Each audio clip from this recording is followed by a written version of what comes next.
Ya, Dea, memasuki musim penghujan seperti sekarang ini menandakan musim yang tepat bagi telur ular menetas. Nah, seiring tergusurnya habitatnya, ini tak jarang ular-ular mulai memasuki permukiman warga. Bahkan tak jarang yang masuk ke dalam rumah. Nah, ini harus kita waspadai karena bisa membahayakan nyawa, Reza.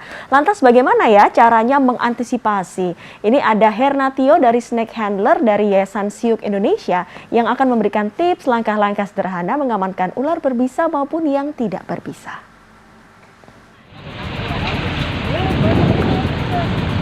Belakangan ini ular berbagai jenis kembali marak masuk permukiman warga di sejumlah daerah. Ular. Bahkan ada ular yang ditemukan di lubang toilet rumah. Berbisa atau tidak, reptil melata ini tetap berbahaya, terutama bila yang digigit sedang tidak dalam kondisi yang fit.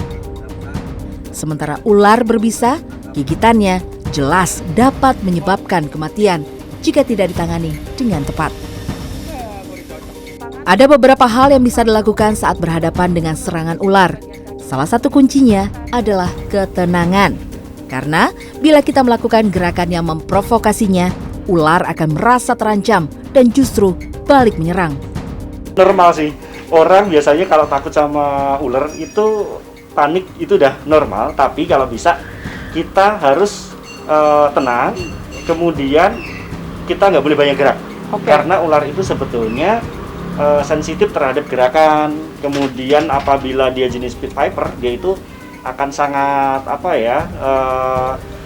sensor pit itu ketika nangkep panas dia akan langsung nyerang, biasanya gitu. Oh gitu, jadi ketika kita melakukan banyak gerakan, kita akan mengeluarkan atau memancarkan suhu panas lebih banyak, seperti itu. Sekarang ini kita akan memberikan tips cara menghindari serangan ular ketika ularnya sudah terlanjur berada di dalam rumah. Nah, di depan ini adalah ular yang berbisa, beneran tidak jinak ya Mas, jadi kita juga harus sambil hati-hati. Yang pertama harus dilakukan adalah menggunakan sarung tangan dulu ya Mas, menggunakan sarung tangan dan juga menggunakan sepatu sebisa mungkin menutupi seluruh bagian kaki untuk melindungi diri kita dari serangan ular ketika kita sedang mengamankannya. Nah, kalau sudah begini diapain Mas? Kalau mau mengusirnya bisa menggunakan tongkat yang panjang entah itu 2 meter, jadi jangkauan serangan ke kita itu akan minim. Kita bisa gunakan tongkat apapun atau enggak bisa langsung menggunakan ember. Oh, ember ini ya? Iya. Jadi kalau ember biasanya itu nanti dari depannya. Oke, dari depannya. Selama dia ke sini kan. Nah, terus kalau sudah di dalam seperti ini aman. Jadi kita mau telepon damkar atau siapapun yang bisa untuk mengamankan ularnya, itu udah gampang. Jadi dia tidak akan nyari-nyari lagi. Lantas apa yang harus dilakukan bila sudah tergigit ular?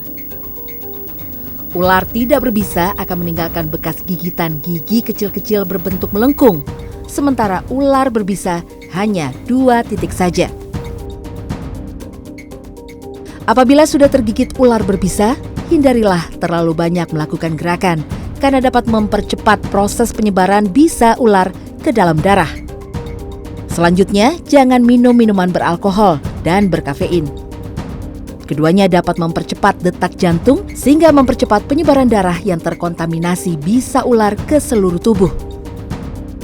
Mengompres luka gigitan dengan es merupakan hal yang keliru karena darah hanya bisa membeku sebentar saja ketika dikompres es. Nah, dari situ kita harus tenang, mungkin minum air putih, kemudian kita ikat di atas bagian yang sudah terikat tergigit ular tadi. Itu tidak boleh terlalu kencang juga, karena kalau terlalu kencang itu nanti akan menghambat darah akan mampet di sini, kayak gitu. Nah, setelah itu kita bisa langsung ke rumah sakit terdekat untuk mendapatkan serum antibisa.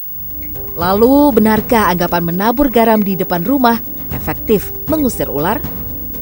Ular itu ketika ada garam, dia akan lewat aja, nggak ngaruh. Itu mitos. Mencegah adalah lebih baik daripada mengobati. Karenanya, penting untuk menjaga kebersihan dan kerapian lingkungan rumah kita guna mencegah datangnya ular. Ada beberapa hal sederhana yang bisa dilakukan untuk mencegah masuknya ular ke dalam rumah. Yang pertama adalah meletakkan pewangi kamar mandi berbau menyengat, misalnya kamper atau kapur barus, karena ular tidak menyukai aroma yang menyengat. Hal itu bisa mengganggu indera penciumannya. Kedua adalah mengatasi masalah hewan pengerat untuk memutus rantai makanannya. Misalnya dengan membersihkan sisa makanan dan juga menutup dengan filter lubang yang bisa menjadi tempat masuk tikus. Karena kalau tikus tidak ada di rumah, maka ular juga tidak akan datang. Selanjutnya adalah membuang tumpukan sampah ke tempatnya dan juga mengecek saluran air. Ular suka tempat-tempat yang lembab. Jadi apabila rumah kita bersih, maka ular juga tidak akan suka. Putih Vanfudi, Imam Muhairib, Jakarta.